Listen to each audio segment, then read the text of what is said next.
Poirier, du nom de son concepteur. Ne secouez pas le poirier, allez-y.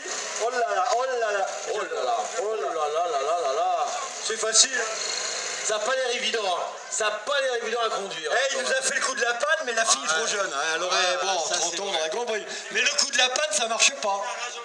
Démarrage, quelle côte? Il n'y a pas de côte. T'as vu une côte ici, toi? Il n'y a pas de côte. Écoutez ce bruit.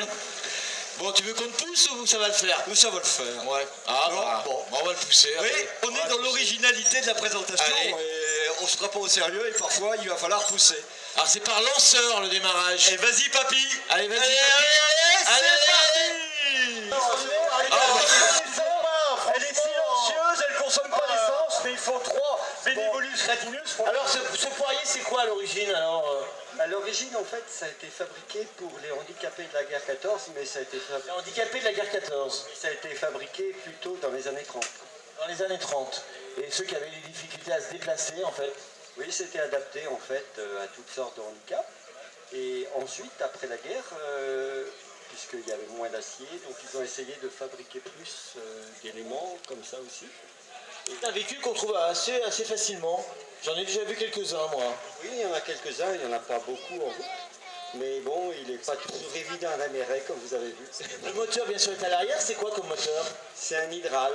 Un hydral, là c'est combien de centimètres cubes? 125. 125 cm3. La marque Poirier existe toujours pour toutes sortes d'éléments, de fauteuils roulants et de lampes. La marque Poirier existe toujours, ça je ne savais pas. Donc c'est une très vieille marque. Tous les poiriers, tous les fauteuils de handisport, par exemple, enfin l'immense majorité sont Ce sont des poiriers. Ça je ne savais pas. On a appris quelque chose. non, à l'essence. Oui, mais as-tu remarqué qu'il n'y avait pas Donc, ah bah, moi je vois pas d'essence dedans. Hein. Ah c'est dans le fond, bah, c'est pour ça qu'elle démarre pas ta moto. Voilà. Bon, on peut... Et donc c'est un 2 places. Tu vas redescendre par là parce que pour les monter c'est compliqué. Vous pouvez l'applaudir. Ce poirier qui était fait à l'époque pour les soldats qui étaient handicapés après la guerre de 14. Voilà, vite fait, on va présenter quelques Solex. Allez, venez les Solex. Les Solex. Regardez ces Solex. Ah, ils sont marrants les Solex. On a, celui-là on le connaît, le 3800. Ça c'est un mini. Celui-là aussi. Alors celui-là c'est un super mini. Alors faut me raconter. Moi je me rappelle quand j'étais jeune, mes tantes elles avaient ça, ma grand-mère elle avait ça. Tout le monde avait un Solex à l'époque en Bretagne. Hein, on se rappelle tous. Mais bien sûr. Et ça c'est la dernière génération, le 3800. C'est plus abouti. Non, celui-ci c'est un 3008 qui a été fabriqué en Hongrie parce que les usines Solex ont été vendues en 86, C'est vrai, oui. racheté après donc par un Hongrois dont je ne connais pas le nom, importé en France après par la société Impex et il a été fabriqué en 91. Et la différence qu'il y a avec le 3800 qu'on connaît, c'est déjà au niveau des poignées. Parce que ça, c'est les poignées aux normes donc, de MBK. C'est MBK qui avait revendu donc, les... C'est compliqué, hein. Oui. Et les usines, il y en a une qui est en Hongrie et l'autre qui est en Chine maintenant. Le premier Solex c'est sorti juste après la guerre, je crois. En 1946, et il a été, disons, échafaudé en 1940. Et le premier Solex est sorti dans l'usine de Neuilly, donc en 41. En 41, c'est vrai que ça nous rappelle plein de souvenirs. Le Solex, tout le monde l'a connu. Qui n'a pas une tante, un oncle, un grand-père qui n'avait pas son Solex, vous vous rappelez hein, ce moteur à galets. Et bien sûr, dans les années 70, pour être à la mode, on a sorti le mini Solex. Parce que vous vous rappelez des mini vélos?